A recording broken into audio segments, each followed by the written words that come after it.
نہیں جی مینوں دسو حضرت علی تے میرے معاویہ دی جنگ ہوئی سی پھر کیڑا حق تے سی؟ میں کیا کتاباں نے لکھیا، علماء لکھیا حق تے علی سن، پر حضرت میرے معاویہ دی اپنے رائے سی جڑا انہاں دے خلاف گل کرے علماء اسلام 1400 سالہ لکھ گئے او جہنم دا کتا جے۔ کیوں؟ فرمایا دلوں حضرت معاویہ بھی پیڑے نہیں سن، رائے اپنی سی، حق علی دے نال ہے، نعرہ علی دا ہے، پر امیر معاویہ بھی صحابی ہے، چوپ روی۔ حضرت علی اور حضرت معاویہ میں لڑائی ہوئی تھی، آپ نے کہنے جی ہوئی تھی، جنگ صفین تھی جی تھی، تو جنگ بھی تم تو کہتے ہو محبت ہے، تم تو بتاتے ہو پیار ہے، اوے جنگ کیوں نہیں بتاتے؟ ہمارے امام ابو حنیفہ وہ اسی جذبے کے ساتھ کہا کرتے تھے کہ لوگوں اگر میں ہوتا، حضرت امام ابو حنیفہ اگر میں ہوتا تو علی کی صف میں کھڑا ہو کے ان کے مخالف سے جنگ کرتا۔ یہ قیامت تک کے حنفیوں کو آئینہ دکھایا ہے میرے امام اعظم ابو حنیفہ نے۔ امام حنیفہ کہتے ہیں کہ اہل شام ہم سے صرف اس لیے بغض رکھتے ہیں کہ ہمارا یہ عقیدہ ہے اگر ہم حضرت علی کے دور میں ہوتے تو حضرت علی کے ساتھ مل کے حضرت معاویہ سے جنگ کر۔ اب یہ امام حنیفہ نے فرمایا ہے اور حنفیوں نے کتابوں میں چھاپا، اب آئے نا وہابی دفاع کرنے کے لیے اور نکالیں گالیاں امام حنیفہ کو، کروڑوں بریلوی ان کو پھر گالیاں دیں گے کہ یار یہ کیا کر رہے ہو۔ یہ آپ نے مختلف مکاتب فکر کے لوگوں کے کلپ سنے ہیں نا، تو اس میں صرف دو باتیں ہیں، جتنے بھی لوگ یہ گفتگو کرنے والے صرف دو باتیں آپ بڑے غور سے سنیے گا۔ پہلی بات تو یہ ہے کہ جتنے بھی افراد ہیں ان میں سے کچھ صفین کے حق میں بات کر رہے ہیں کہ دونوں لشکر حق پر تھے، کچھ نے کسی کی وکالت دی، کسی نے کچھ جملہ کہا، لیکن ایک بات بڑی غور طلب ہے، کم سے کم یہ بات تو طے ہو گئی کہ اہل سنت کے سب سے بڑے امام فقہ یعنی نعمان بن ثابت ابو حنیفہ نے یہ جملے کہے کہ اگر وہ اس زمانے میں ہوتے جب جنگ صفین لڑی گئی تو وہ کیا کرتے؟ وہ امام علی کے لشکر میں ہوتے اور مد مقابل لشکر شام معاویہ ابن ہند کے لشکر سے وہ جنگ کرتے۔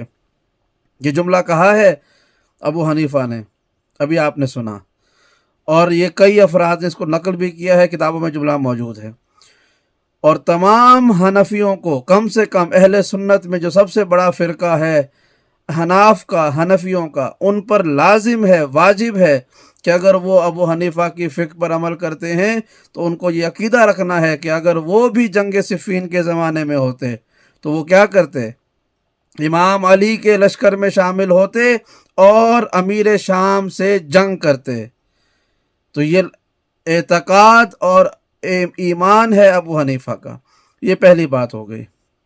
دوسری بات کہ یہ لوگ بشمول ابو حنیفہ کے جتنے بھی یہ لوگ آ رہے ہیں نا، کچھ امام علی کی محبت کا دعویٰ کرنے والے اور کچھ جو ہے وہ امیر شام کی وکالت کرنے والے، یہ جتنے بھی لوگ ہیں یہ سب ایک ناپاک اور ناکام کوشش کر رہے ہیں کہ کسی طرح سے معاویہ ابن ہند کو جب وہ جنگ صفین میں امام علی کے مقابلے پر آیا اسے قربانی کا بکرا بنا کر جو اور مجرم ہیں انہیں چھوڑ دیا جائے، ان سے بات کو موڑ دیا جائے۔ وہ کیسے؟ وہ ایسے کہ ابو حنیفہ ہو یا ابو حنیفہ کے ماننے والے تمام افراد ہو، جتنے بھی لوگ ہیں، ان سے پوچھیں کہ کیا امام علی نے اپنی ظاہری خلافت کے زمانے میں صرف ایک جنگ لڑی تھی صفین کی؟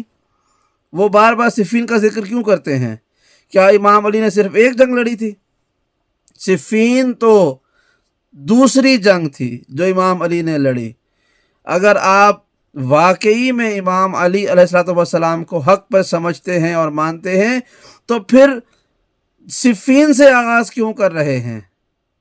پھر آپ کو چاہیے کہ امام علی کے لشکر میں شامل ہونے کی خواہش مند افراد کو چاہیے کہ وہ اس بات کا آغاز امام علی کی ظاہری حکومت کے قیام سے کریں، اور اس میں پہلی جنگ جو کہ صفین نہیں بلکہ جنگ جمل تھی، اور آپ اس سے اعلان کریں کہ ہم اگر جنگ جمل کے زمانے میں ہوتے تو ہم امام علی کے ساتھ ہوتے اور مد مقابل لشکر کے سامنے تلوار نکالتے۔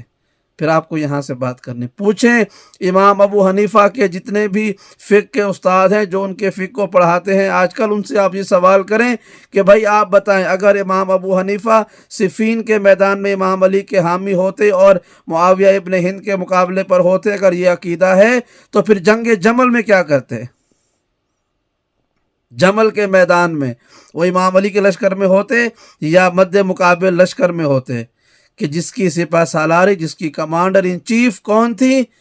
حضرت عائشہ بنت ابی بکر، یا ان کے مقابلے پر ہوتے؟ دونوں میں سے کس طرف ہوتے؟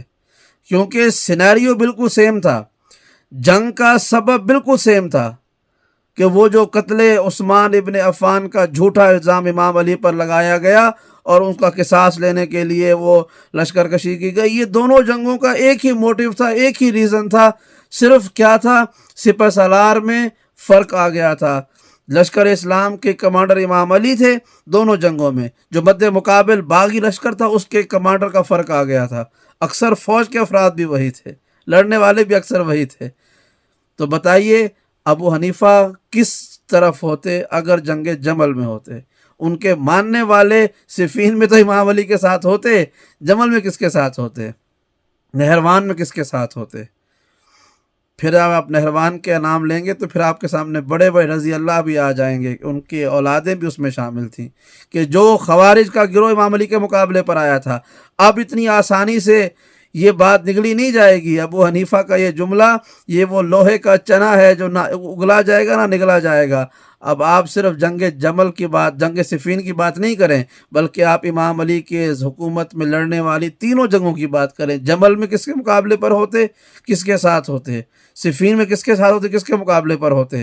اور نہروان میں کس کے حامی ہوتے، کس کے مقابلے پر ہوتے؟ آپ لشکر بدل نہیں سکتے، آپ کو ایک ہی لشکر میں ہونا ہے. تو پھر جو انجام صفین والے کا ہوگا وہی جمل والے کا ہوگا، وہی نہروان والے کا ہوگا. اپنا عقیدہ بیان کریں، تب ہم آپ کو محب علی یا محب امیر شام مانیں گے.